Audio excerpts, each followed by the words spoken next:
you've ever played a sport before, you know there's more to it than just the game, win or lose. Many say it builds character, and character is what we all need to navigate life's ups and downs. Hi, I'm Lauren McKay, and this is Community Connection. Now, there's one group of girls in the city of Hawthorne that comes to this ice rink every week.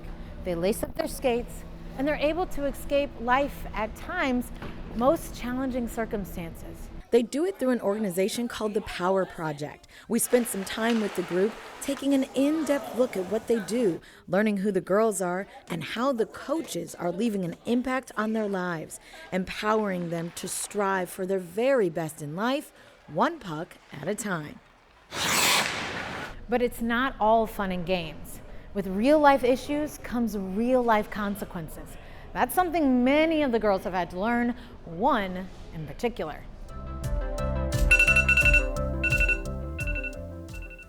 Morgan. Waking up is one of the worst things for her. She can sleep through a hurricane. Come on, baby, you're gonna be late. Your alarm is going off. Raising her 14-year-old daughter, Morgan, as a single mom, Renita's definitely had some challenges. I'm just trying to hear her, Like I said, sometimes you're in mommy mode and you need to do what's good for the family, and you don't really kind of see what the kids are going through, what they're talking about. Come on, you'll have all day. I gotten up, took a shower, got ready, made my lunch, and what are you doing? People tell me, oh, you're being disrespectful. And I'm just like, I'm not trying to be disrespectful. This is just like the way I am, it's the way I talk, it's the way I act. People say that a lot, especially my mom. When, people tell me, oh, you need to change this, you need to change that. I feel like you're being disrespectful towards me. You're telling me I need to change. That's where the Power Project steps in. I feel very strongly that this program, this is what it's designed for. It's designed for the Morgans of the world. Good morning, everybody. Good morning. Who's ready to start off an amazing season? Yay! This is the 5th year for Power Project, and today is orientation day. This is the day we get to sit down, meet the parents, meet the child, and tell you all about our program. This day means just to regroup. For me, I'm very excited for the new girls. To see their faces, to see them come in, day one, they're gonna be nervous. We're gonna get everything together, we're gonna be geared up for whatever happens. I wanted a program that could help somebody, to change somebody's life, to change somebody's circumstance. Just because you were born in a certain area doesn't mean you have to stay here. That's the Power Project, where hockey and personal growth for these young girls meet. Lamika is really the head of Power Project within the department. She is in charge of all the mentoring programs. You got it. Okay, take a step forward, you're good. Okay. My job as the head coach is to go out there on the ice and use that time to teach life lessons while we're skating. All right, now go like this for me. You won't fall. Bend your knees, not your hips. Having some interaction with both the parents or guardians and the girls really helps us really understand what the girls are going through. I feel like it helps us kind of keep a safety check on all the girls. I've gotten really fortunate to be able to really get to know some of these girls. Kayla's probably has been one of our original members, and I think she has gone a long way. And as the program has progressed, her confidence has skyrocketed. There's like Jaylyn, who is one of our goalies, who, when she first started the program, she started as a skater. So I'm really excited to see her growth this year. Morgan is also one of our original veteran students.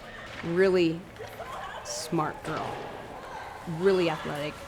Probably one of the new kids that I really am starting to get to know more is Amani. She's never skated before. I think her dad knows about hockey. I've seen her dad want to empower her. Back when we first started Power Project and you look at hockey, there weren't any women of color. So I wanted to change that. I liked hockey because hockey is non-traditional. Seeing our young girls, our young minority girls, exposed to things that they've never been exposed to before, it's really gratifying. Exposing girls to life on the ice. We have to teach them everything. The blue line, the goal line, the goalie. They don't know any of that stuff. It's not something that they're used to. I don't skate and I never learned to ice skate. You know, the kids are out there working. Hey, so am I. We've always wanted our girls to be able to compete with other teams. It's always been harder here in the local area. Money is always an issue. It's hard to get other teams to want to play a nonprofit inner city girls team.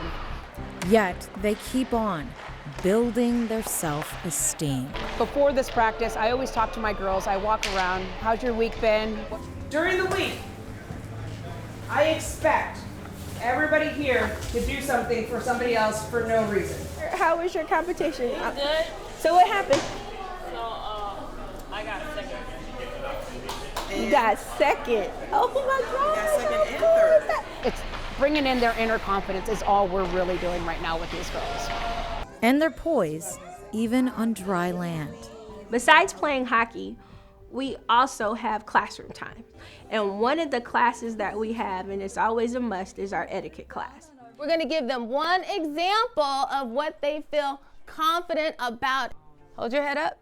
Go ahead, make me believe it. Who has been on her team and you know you're gonna win when you're on her team? I love your leadership skills. We're planting seeds and it'll just grow. I learned that when you have proper manners, you can do better things in life. And she's like, oh, Nicole's here for etiquette and I'm in Daisy Dukes. What's Daisy Dukes? The Daisy Dukes question. No. No. When we have classroom time, it's more intimate. And this is where you get to know the kids one-on-one. And one that stands out to me is Amani. I think it's fun to meet new friends because I get to know them better and I get to play with new people because sometimes I'm lonely at home. Amani has been one of the coolest additions to our program. She's a little quiet, a little reserved. She came in very timid. She came in just not knowing what to expect, I think. Both her and Dad, and she came very attached to Dad. You did one very tight and one loose. Really? Me and my dad have a good relationship. I like going to church with him. I like having fun.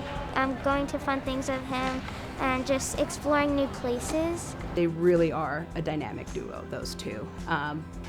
Mom is not in the picture, so it's Dad raising he's a single dad with a daughter. And it's amazing to see a man be able to step up and make sure you bring her to her Saturday morning classes and also make sure that she's on time for the ice. It was just amazing. It's great to have programs like this that, that encourage, me being a full-time single father,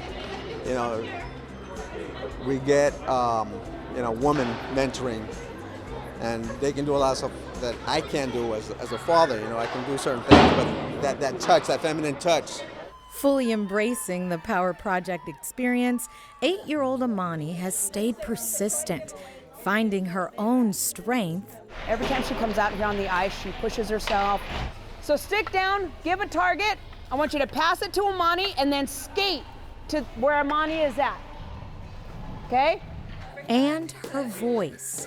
Jab, uppercut, hook. Her confidence has really built up as far as like her independent stuff on doing stuff on her own. It's crushing her at the same time, it's a sense of pride because it knows that, we're doing what we're supposed to as dads. I think you got this, girl. But sometimes the girls' home lives get in the way. And parents need extra reinforcements. The part when coaching stops and mentoring begins. So the coaches are like that village that kind of can come in after me and say some of the same things. Morgan is one of my unfortunate situations. Just a teenager, Morgan has already had to deal with several life changes and difficult circumstances. I'm divorced from Morgan's father, and I know that she's feeling some things about that. I was probably just, being a kid. Like me at school, me at home, me with my mom, regular kid issues. She wasn't maintaining her grades. We found out she was skipping school. We found out she was getting bullied. We found out, she was pulling back. But then when it started to be too much, we were like, we got to back down a little bit. Running out of options to help her get back on track, Morgan's mom was left with just one choice years ago. The Power Project itself is awesome. It's just that I felt that I needed to pull her back a little bit because of her attitude. Where's your paper you did last night? Let me look at it and see what's going on.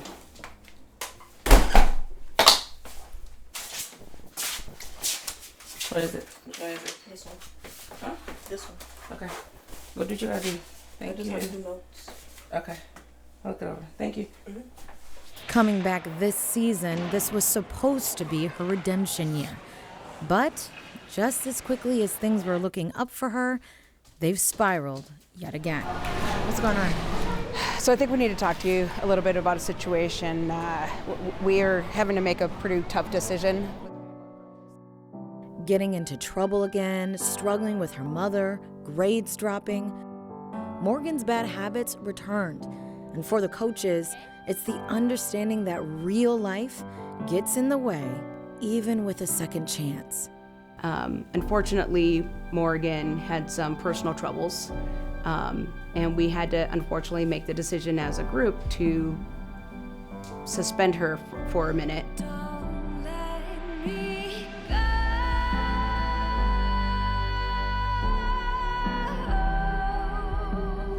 I think she has a lot of potential. I just wish she could see the potential.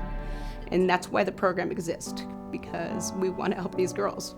So to not be able to help them really is a punch in the gut.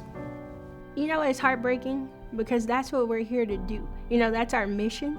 But I do understand that, sometimes things just don't work out. Though the coaches have walked through some tough places with Morgan and her mother, Anita, the two still view the experience overall as worthwhile.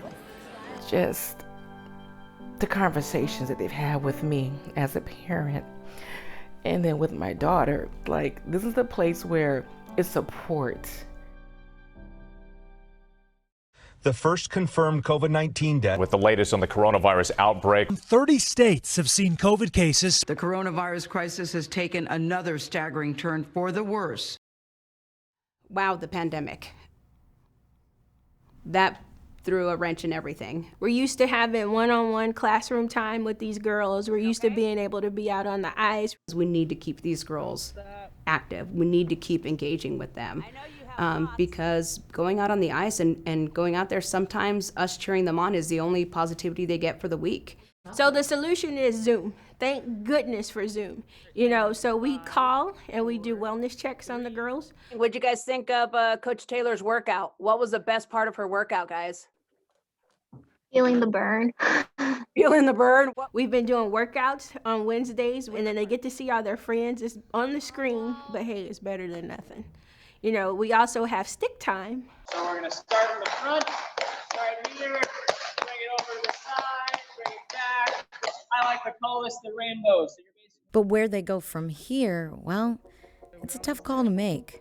It's hard to make plans right now because we don't know what's going to happen right now. We can only pray that this will be over soon. The plan in the future for Power Project right now during the pandemic is we're going to keep trying.